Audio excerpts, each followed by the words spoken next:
Hey guys, welcome back to another week of Run Talk with Todd. Today was day 287 on my run streak.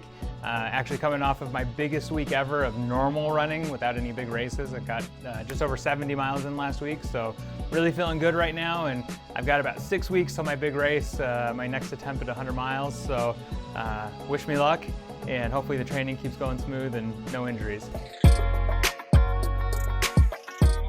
Today we're going to do something a little bit different. We're going to talk about the past weekend in the running and endurance sport world. We're coming off of what may be like the most historic weekend that we've ever have had, and a lot of big things to talk about. I'd love to give my take, and I'd love to get your comments and see what you think about all the stuff that happened over the weekend.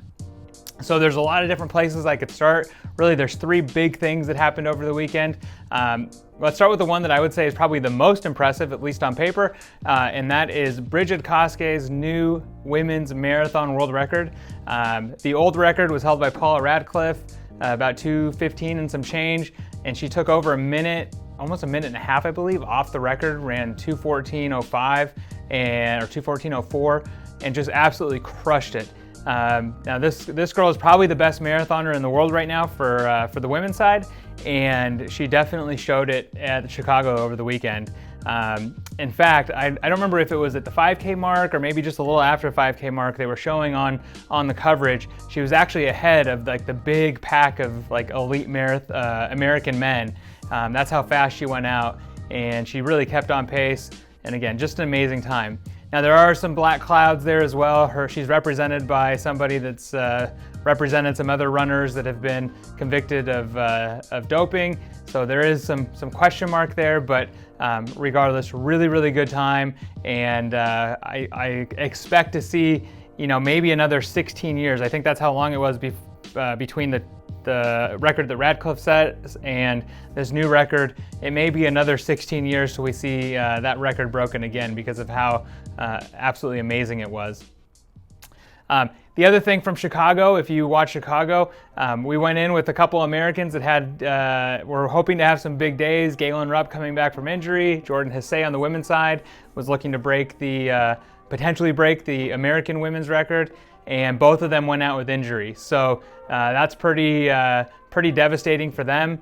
And now they've got about 5 months until the Olympic trials for the U.S. for the marathon for next year's Olympics. So hopefully they can rebound and recover. On the positive side for Americans, though, we saw really good American depth on the men's side. We had, I think it was 10 guys that broke 2:12, which was the most in a race that I can remember, maybe ever, on the American side.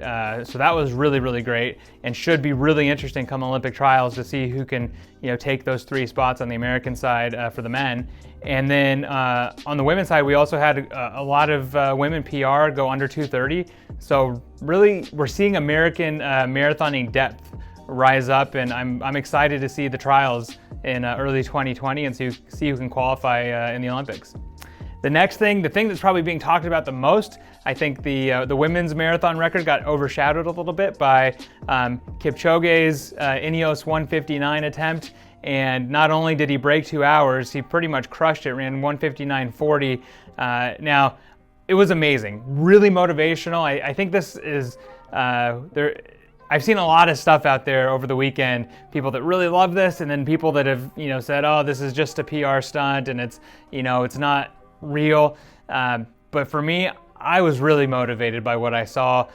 Yes, this was an event made for him, meaning, he had 41 different pacers, and the best of the best in the track and field and marathon running world were out there to pace him, switching in and out. He had support on the bike, he had lasers on the ground, and probably the thing that's being talked about the most is the newest version of the Nike shoe that he was wearing on that day. And I should note, Brigid Kosgei was wearing the next day in Chicago. How much can be attributed to that shoe? Is it worth for 20 seconds? Is it worth 2 minutes?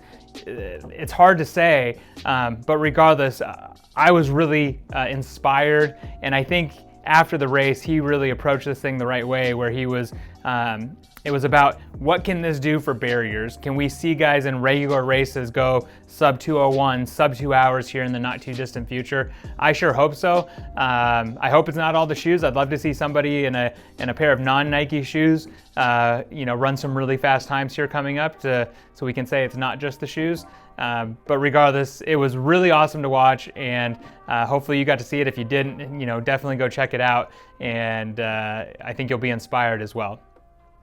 Then the last thing, if you're an endurance sport fan, this weekend was like the epitome of amazingness for the weekend. So on Saturday was the Ironman World Championships out in Kona.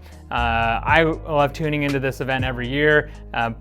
Probably most of you have seen the coverage on NBC before. They put in like a 2-hour special about a few weeks after the race, where you get to see all these amazing storylines. The big storylines from this race were Daniela Ryf was coming off winning, I believe, 4 times in a row. She did not repeat. She just had a terrible day on the women's side, and we saw a new winner, which was pretty cool. But on the men's side, 1 year after the new course record was set on probably the best day ever out there as far as weather, conditions, not a lot of wind. It's usually very windy during this race. We saw Jan Frodeno win the men's race, break the old course record. He went 7 hours and 51 minutes, which broke the old course record by about a minute and a half. And he did it by closing in let me read it here, 2:42 marathon. He ran a 2:42 marathon to close, which was coming off of a great swim and a great bike. Absolutely amazing. He looked fantastic the whole way, and again, a new course record. So all those things, I don't know about you, but I was really excited. I was glued to my TV all weekend in between my running, and really, really was inspired. And that's certainly driving my running now this week, and probably will for the next few days as well. I'd love to know what you think about any of the stuff that happened over the weekend. Good, bad, indifferent? Tell me what you think. The other thing, if you haven't checked it out yet, I just got done reviewing the ASICS Gel Nimbus 22, brand new release from ASICS. Check out the video and let me know what you think if you've run in the ASICS Gel 22 Nimbus, or if you haven't, go check them out. Head into a store and check those out. Until next time, we'll see you on the road.